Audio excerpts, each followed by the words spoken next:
Lepo pozdravljeni na novinarski konferenci Slovenske ljudske stranke, ki bo na temo predreferendumske kampanje, ker bomo 10. aprila na referendumu odločili o zakonu o malem delu.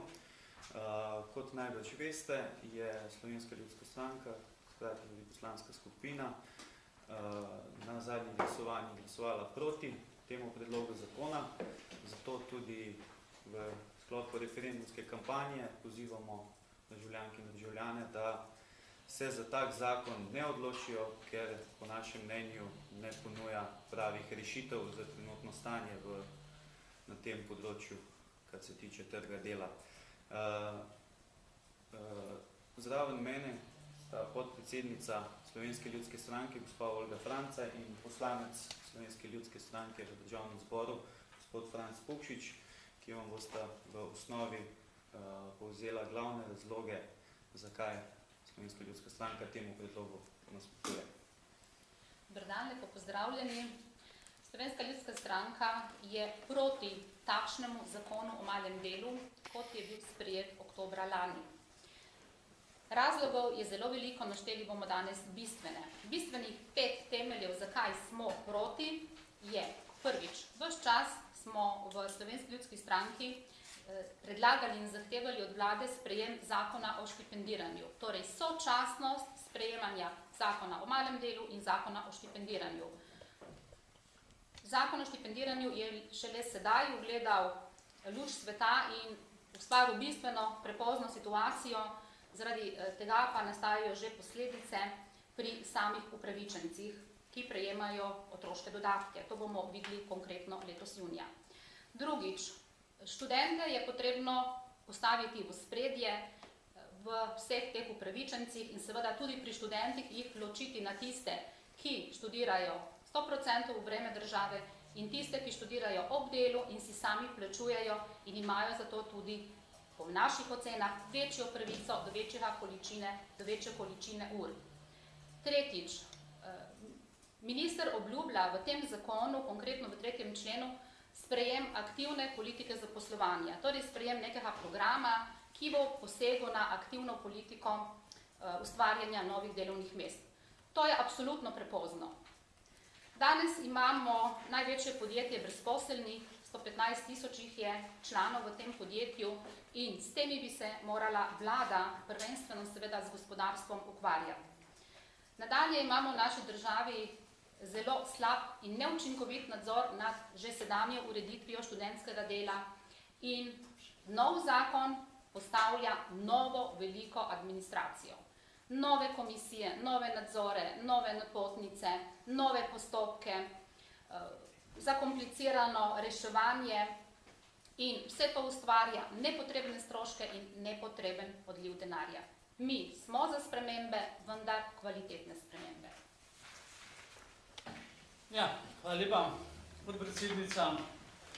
Lep pozdrav, spoštovane novinarke in novinarji.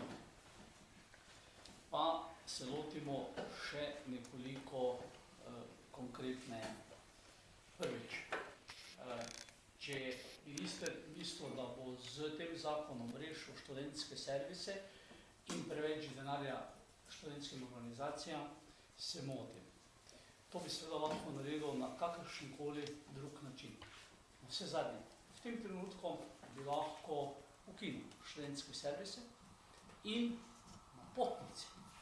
Ali bi šle preko zavoda za zaposlovanje, tam imajo tudi registrirano vse tisti, ki so torej brezposelni, ali pa, pogledajte konkretni primer, če delodajalec lahko napiše in izpolni potni nalog za nekoga, ki dela preko študentskega servisa, potem bi seveda, tako kot tisto, ko pošle napotnico nazaj študentskemu servisu, tudi tam napisal transakcijski račun tistega študenta, mu sredstva nakazal in seveda nakazal tudi tista sredstva za študentsko organizacijo.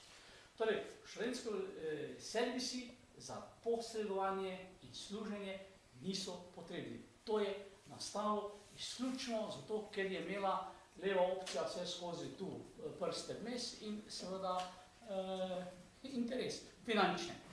Drugič, pogledajte, na ta trg dela po ministrovem malem delu, kar sem jaz seveda prepričan, da ne bo šlo skozi, da bodo ga državljanke in državljani na referendumu zavrnili, prihajajo upokojenci, brezposelni, študenti in dijaki.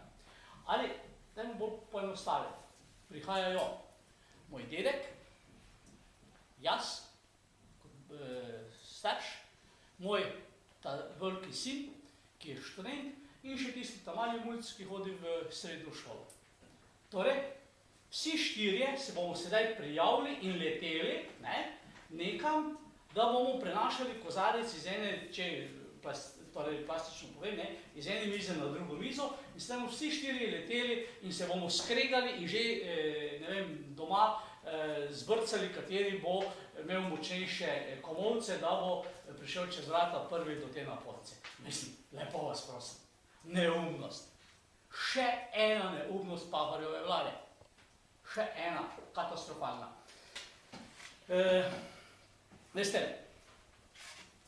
dedek najma penzijo, če je po 40 letih delovne dobe, takšno, da bo lahko tistih par let, koliko še ima pred sabo preživo. Jaz, če sem brezposelni, oziroma oče, če je brezposelni ali mati, se naj država poskrbi za pogoje gospodarjenja, potem pa bodo seveda delavke in delavci dobili delo. Študent pa naj študira. Tako kot je tudi Pezdir napisal, v študijskem letu ima študent možnost opraviti kolokvije, vaje, naloge, izpite. Črta brezplačno. Če študent tega ne izkoristi, tega ni naredil, to, kar mu država nudi, ker brezplačno je za njega, za državo ni, to treba plačati. Potem črto doli, konc naslednjega leta, preden se pisal, izstaviti račun, pa naj plača tisto, česa ni izkoristil. Skratka, zakaj gre? Študent naj študira, ampak da bo lahko študiral, mora imeti zagotovljena dva pogoja. To je toplo sobo, pa topli obrok. Torej, če bo imel hrano in stanovanje zagotovljeno, potem bo tisti, ki v bistvu študiral. Veste, izkoriščanje tega študentskega statusa je pa seveda pač ljubnjaška zakonodaja in seveda na ta način pravzaprav še, po mojem, kar nekaj tam 20-30 tavžent ljudi držijo, da niso prijavljeni na zavod za brezposelne. Če ne bi bila seveda ta številka brezposelnih v naši državi bistveno višja. In še to neumnost, v 3. členu tam piše notri, da delaš lahko, plačaš lahko pokojninsko in invalidsko zavarovanje, na koncu koristiti pa tega ne moreš. Čakaj malo, kje se pa to bilo? Torej, na koncu boš lahko koristil samo delovno dobo in še to seveda 60 minut je, mislim, da 40 minut, in na koncu pa seveda tega ne boš mogel koristiti za pokojninsko in invalidsko zavarovanje. Ja, kaj mislim, da bomo potem hodili pri 95 letih v penzijo ali kaj? Mislim, torej, res popolna neumnost. Zato seveda v Slovenski ljudski stranki intenziviramo razmišljanje, delo na tem, da pripravimo zakon za študentsko delo. Naj bo študentsko delo je potrebno, se strinjam, sam sem bil 4 leta in 4 mesece diplomiral, študiral, poročal, otroka dobil in še študentsko delo. To, ampak seveda prvotno je bil jasno študij in tema je bilo vse podvrženo. Zato v Slovenski ljudski stranki državljanke in državljane pozivamo, pridite, izkoristite to pravico na referendum in 10. glasujte proti. Ker tej vladi pač treba povedati, da veliko besednjačenja ima okrog reform, speljala še ni nič, je pa na najnižji možni točki. Čas bi bil, da odide s tem zakonom let. Še gospa podpredsednica, še nadaljuje par misli. Torej, na dve stvari bi še opozorila. Pri zakonu o malem delu postavljamo v Slovenski ljudski stranki v ospredje študente. Študente, ki končajo študij in ki morajo dobiti delo. Zakaj študirajo in se vpišajo na drugo univerzo, na tretjo in študirajo še pri 40 letih. Zato, ker nimajo dela. Iz prispevkov, iz tega sedanjega že študentskega dela in malega dela, kot je v tem zakonu predvideno, torej ta sredstva, te dajatve, ki gredo v posebni, ki naj bi šle v posebni proračunski sklad, se po našem mnenju morajo celoti in ne samodelno nameniti za zaposlovanje mladih, ki končajo študij ali pa srednjo šolo. In sicer za njihovo sofinansiranje pripravništva, za sofinansiranje njihovih prispevkov in njihovih dajatev za redno zaposlitev. Nobenega smisla ne vidimo v tem, da bi se iz tega zbranega denarja v tem skladu šlo vsem tem upravičencem, torej njihovim interesnim skupinam, različne dejatve, ker ta denar se potem porazgubi in z njega ni nobenega učinka. Danes nam gori pod nogami za poslovanje in za poslovanje mladih, da vidijo pred sabo svoje perspektive. Upokojenci res imajo nizke pokojnine, vendar imajo svoj dohodek. Imajo tudi možnost varstvenega dodatka, imajo možnost socialne pomoči.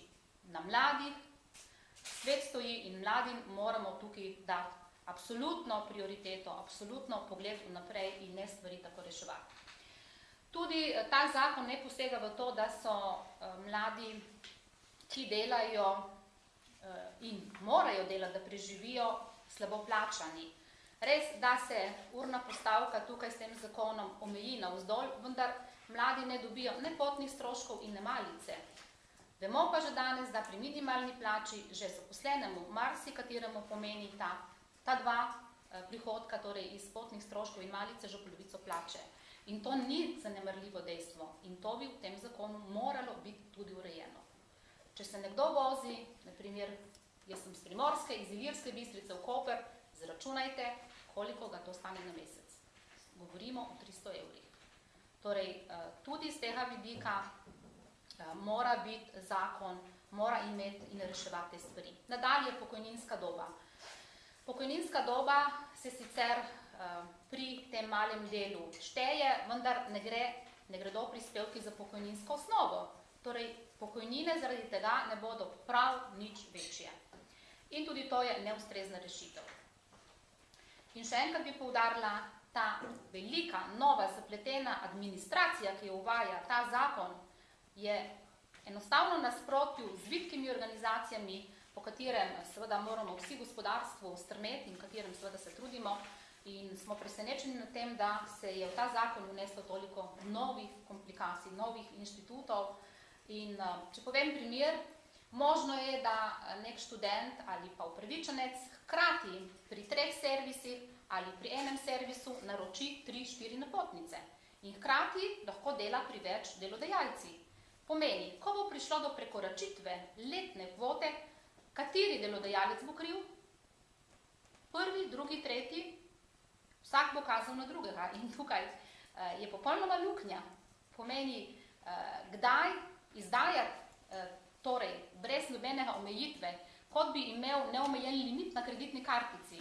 Torej, zakon mora postavljati v odgovornost posameznika, ki si mora voditi lastno evidenco opravljenih ur in ur, ki jih dela. In natančno ve, kdaj se ta limit izteče, če zakon predvideva limitiranje. Sicer je spet že najdena nova luknja in seveda neodgovornost delodajalcev, kajti delodajalec ne ve za drugega, kje še dela ta upravičenec. Še gospod Pučič, ostajamo vam na razpolago.